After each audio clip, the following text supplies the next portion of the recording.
प्यारे बच्चों, आज हम भूगोल का अध्याय 3 खनिज और शक्ति संसाधन के बारे में पढ़ेंगे। किरी सुकांत से मिलने धनबाद के निकट उसके पैतृक स्थान पर जा रही थी। धनबाद झारखंड का एक क्षेत्र है। किरी विशाल काले क्षेत्र को देखकर आश्चर्यचकित थी। सुकांत, यह स्थान इतना काला और धूल भरा क्यों है? उसने पूछा। यह कोयला खदान के निकट होने के कारण है। क्या आप वहां ट्रकों को देख रही हो? ये सभी खनिज कोयले को ले जा रहे हैं, सुकांत ने उत्तर दिया। खनिज क्या है? किरी पूछती है। सुकांत कहता है, क्या आपने कभी नान बाई को बिस्कुट बनाते हुए देखा है? उसमें आटा, दूध, चीनी और कभी कभी अंडे को मिलाया भी जाता है। जब आप पके हुए बिस्कुट खाते हैं तो क्या आप इनके अवयवों को पृथक रूप से देख सकते हैं? जिस प्रकार बिस्कुट में मिली हुई कई वस्तुओं को आप नहीं देख सकती हैं, उसी प्रकार इस पृथ्वी पर चट्टानों में कई पदार्थ मिले होते हैं जो खनिज कहलाते हैं। ये खनिज पृथ्वी की चट्टान परपट्टी पर सभी जगह फैले हुए हैं। खनिज किसे कहते हैं, इसके बारे में हम अब पढ़ेंगे। प्राकृतिक रूप से प्राप्त होने वाला वह पदार्थ जिसका निश्चित रासायनिक संगठन हो, वह एक खनिज है। यानी प्रकृति के द्वारा प्राप्त होने वाले वे पदार्थ जिनके एक निश्चित रासायनिक संरचना होती है, उसे हम खनिज कहते हैं। खनिज सभी स्थानों पर समान रूप से वितरित नहीं हैं।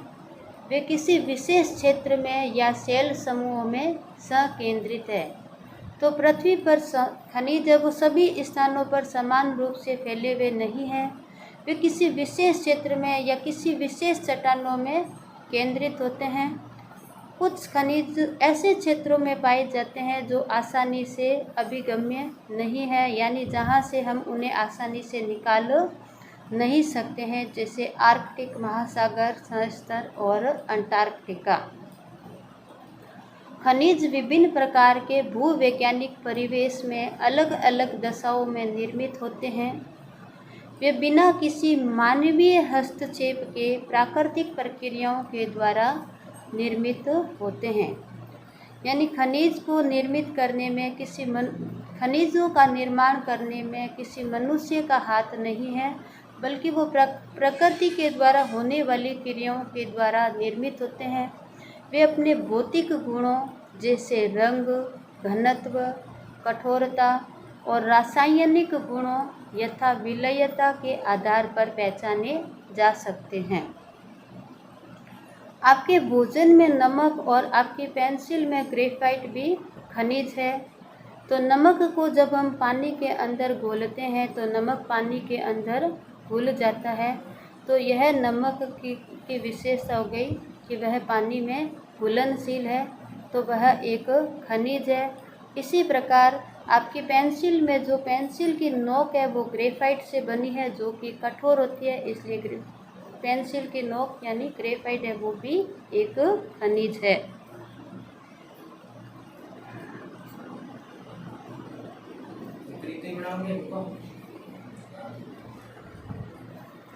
पृथ्वी पर 3000 से अधिक विभिन्न खनिज हैं।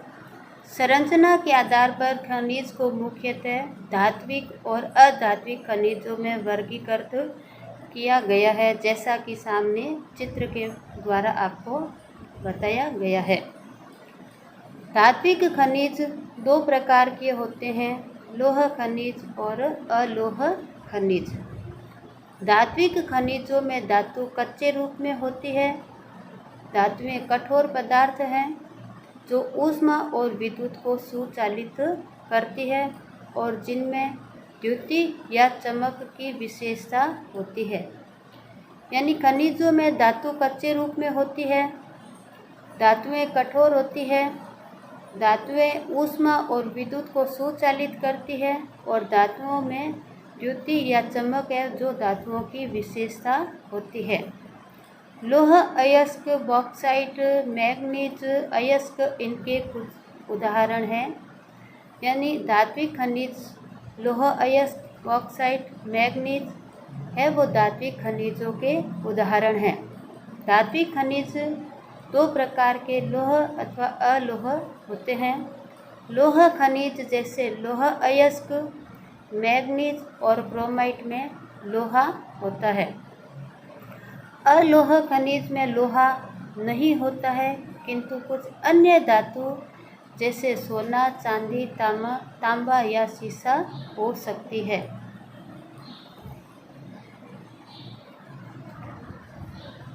शेल खनिज अवयवों के अनिश्चित संगठन वाले एक या एक से अधिक खनिजों का एक समूहन है।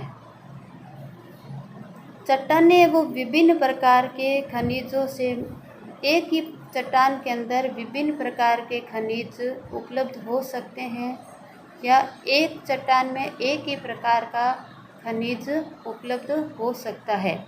शेल जिनसे खनिजों का खनन किया जाता है उन्हें अयस्क कहा जाता है।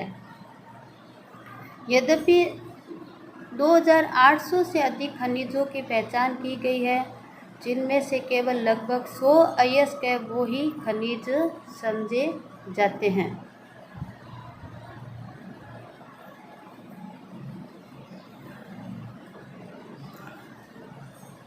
अधात्विक खनिजों में धातुएं नहीं होती है, यानी जिनके अंदर धातु का अंश नहीं पाया जाता है, जैसे चूना पत्थर, अभ्रक और जिप्सम अधात्विक खनिजों के उदाहरण हैं। खनिज ईंधन जैसे कोयला और पेट्रोलियम भी अधात्विक खनिज हैं। अब खनिजों को किन विधियों से चट्टानों से या शेलों से निकाला जाता है इसके बारे में हम पढ़ेंगे। खनिजों को खनन, प्रवेदन या आखनन द्वारा निष्कर्षित किया जा सकता है।